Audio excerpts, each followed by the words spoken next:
వీళ్ళు ఎవరైతే నిరుద్యోగులు ఈ 10 సంవత్సరాల పాటు వాళ్ళు నింపుతామని ఖాళీలు నింపకుండా ఈ రోజు మరి పేపర్ లీకేజ్ 2016 క్వశ్చన్ పేపర్ లీకేజ్కి మొదలుపెట్టి ఆ రోజుకెళ్ళి అక్రమాలు జరిగినాయని చెప్పి మేము చెప్పుకుంటూ వస్తా ఉంటే 2016 మొదటి 10 ర్యాంకుల వాళ్ళ అడ్రస్లు ఇయాటి వరకు వాళ్లకు ఎవరెవరికి ర్యాంకులు వచ్చినా ఇయాటి వరకు వెల్లడించలేదు. అంతేకాకుండా 2022లో జరిగినటువంటి క్వశ్చన్ పేపర్ లీక్ లో మరి ఇయాటి వరకు ఎవరు కూడా అరెస్ట్ కాలేదు. ముఖ్యంగా ఎన్నికలకు ముందు నిరుద్యోగులు దాదాపు తెలంగాణలో ఉన్నటువంటి 30 లక్షల మంది విద్యార్థులు నిరుద్యోగులు మరి ఊర్లలో పోయి ప్రవళిక గాని లేకుంటే మన నాయక్ గాని వీళ్ళందరి ఆత్మహత్య తర్వాత ఊర్లలో పోయి కాళ్ళు మొక్కి కాంగ్రెస్ పార్టీకి ఓటేస్తే మాకు నౌకర్లు వస్తాయని వీళ్ళందరూ కూడా బస్సు యాత్ర చేసిన వాళ్ళు ఇప్పుడు ఇక్కడ మన దగ్గర ఉన్నారు. బస్సు యాత్ర చేసి మీకు కాంగ్రెస్ పార్టీకి ఓట్లేస్తే మా నౌకర్లు వస్తాయమ్మా, కాంగ్రెస్ పార్టీకి ఓటేస్తే మా బతుకులు బాగుపడతాయమ్మా, కాంగ్రెస్ పార్టీ ఓటేస్తే టీఎస్పీఎస్ ఎవరైతే క్వశ్చన్ పేపర్ అమ్ముకున్నారో ఈ జనార్దన్ రెడ్డి వాళ్ళ అసలు లోపడిపోతారమ్మా అని చెప్పేసి వీళ్ళందరూ కూడా ఊర్లలో పోయి కాళ్ళు మొక్కి చెప్పి కాంగ్రెస్ పార్టీకి ఓటేసారు.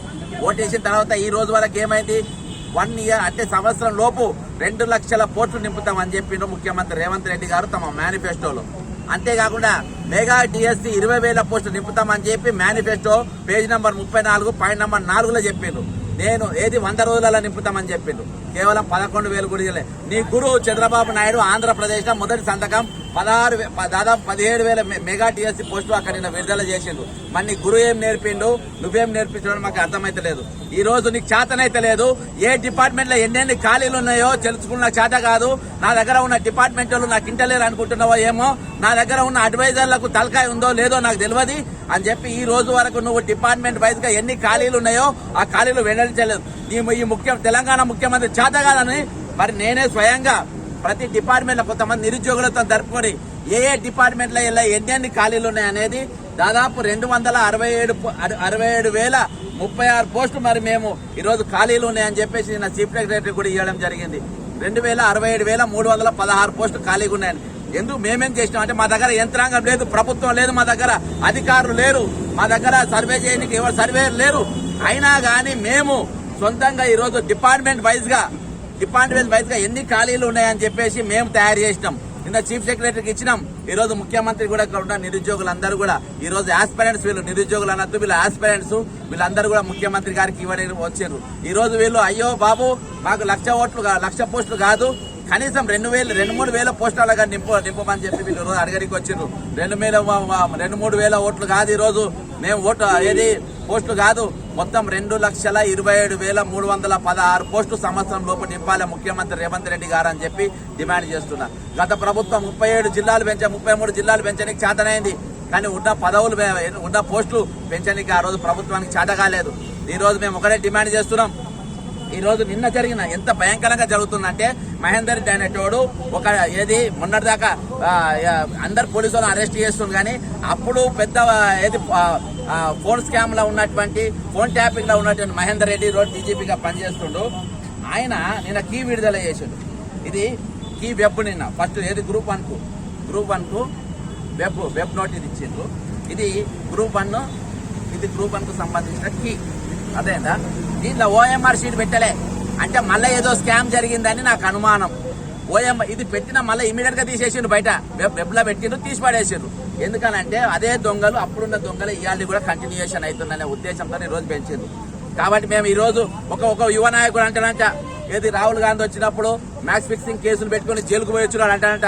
ఏమైతుంది మహా అంటే 200 మంది ఉద్యమాల్లో పోతారు, 200 మంది కొట్టాడతారు, మళ్ళా ఫోన్లలో చూసుకుంటారు, మళ్ళీ ప్రిపేర్ అవుతారు, అంతే కదా అని చెప్పి నేను ఒక యువ నాయకుడే వాడు అంటున్నంట శిఖండి గారు. మేము ఒకటే చెప్తున్నాం, యువ నాయకులు కాదు, ఈ రోజు ప్రభుత్వం దింపింది, ప్రభుత్వం మార్చింది. ఆ విద్యార్థులు ఆ నిరుద్యోగులన్న సంగతిని మర్చిపోవాలి. ఈవుని రేవంత్ రెడ్డిని బట్టి విక్రమార్కని ఉన్న మంత్రులు ఎవరు కాళేశ్వరం మీద గానీ మిషన్ భగీరథ గానీ ఏదో యుద్ధం చేస్తే ఏదో అసెంబ్లీలలో స్తంభింపజేస్తే ఈ రోజు ప్రభుత్వం రాలేదు, లేకుంటే ధరణి పేరు మీద మీ ప్రభుత్వాలు స్తంభింపజేస్తే ఈ రోజు అధికారం రాలేదు. మీరు ఇచ్చిన పథకాల నుంచి మీకు ఓట్లేయలేదు. ఈ రోజు కేవలం ప్రజల తిరుగుబాటు చేయబట్టి మీకు ఈ రోజు అధికారం మీకు వచ్చింది. ఈ రోజు నిరుద్యోగులు తిరగబడితే మీకు అధికారం వచ్చింది అనే సంగతి మీరు మర్చిపోవద్దు. ముఖ్యమంత్రి రేవంత్ రెడ్డి గారైనా బట్టి విక్రమార్క మీకు తెలియజేసుకుంటా ఉన్నా. ఈ రోజు మరొకసారి యువ నాయకుడు అంటే ఏ పార్టీకి సంబంధించి అరే కూడా గుంజిగాడి ఇప్పుడు ఉన్నాడు, నేను చెప్పేది అయిపోయింది. అయితే ఈ రోజు నేను చెప్పేది ఈ రోజు ఒకటే ఈ రోజు నేను ఒకటే మీకు తెలియజేసుకునేది ఏంటంటే మీరు ఖచ్చితంగా ఈ 267,316 పోస్టులు దింపాలి. వెంటనే ఏవైతే డిఎస్సి ఎగ్జామ్స్ మా ఇవి ఉన్నాయో డిఎస్సి కానీ ఒక ఎగ్జామ్ ఒకరికి ల్యాబ్ కాకుండా చూసుకోవాలి. ఈ రోజు మొన్న కేంద్రంలో సివిల్స్ ఎగ్జామ్ ఉంది. ఈ నెలల సివిల్స్ ఎగ్జామ్ ఉండే, మరి గ్రూప్ 1 ఎగ్జామ్ ఉండే, మరి హాస్టల్ వార్డెన్ ఎగ్జామ్ ఉండే, మరి ఇంకా కేంద్రంలో ఐబీ ఎగ్జామ్ ఉండే. ఈ విధంగా దాదాపు 7 ఎగ్జామ్లు. అరే కేంద్రం ఎప్పుడు పెడుతున్నారు, మేము ఎప్పుడు పెడుతున్నాం? ఈ రెండు ఒకటి చూసుకోవాలి కదా. ఈ రెండు ల్యాబ్స్ కాకుండా చూసుకోవాలి కదా. ఆ రోజు గ్రూప్ 1 ఉంటుంది, అదే రోజు మళ్ళా మధ్యాహ్నము హాస్టల్ వార్డెన్ ఉంటుంది. మీకు డిఎస్సి ఉంటుంది, మళ్ళీ ప్రిలిమ్స్ మెయిన్స్ పెడతామంటారు. కాబట్టి మీరు ఒకదానికి ఒకటి గ్యాప్ వాళ్ళు నేర్చుకునేటట్టుగా, లేకుంటే వాళ్ళు ప్రిపేర్ కానికి వాళ్ళకి గ్యాప్ పెట్టాలి. తలా తోకలేని టీఎస్పీ కమిటీ ఈ రోజు మీరు పెట్టే ఎగ్జామ్స్ ఏ విధంగా పెడుతుందని కూడా చూసుకోవాలి.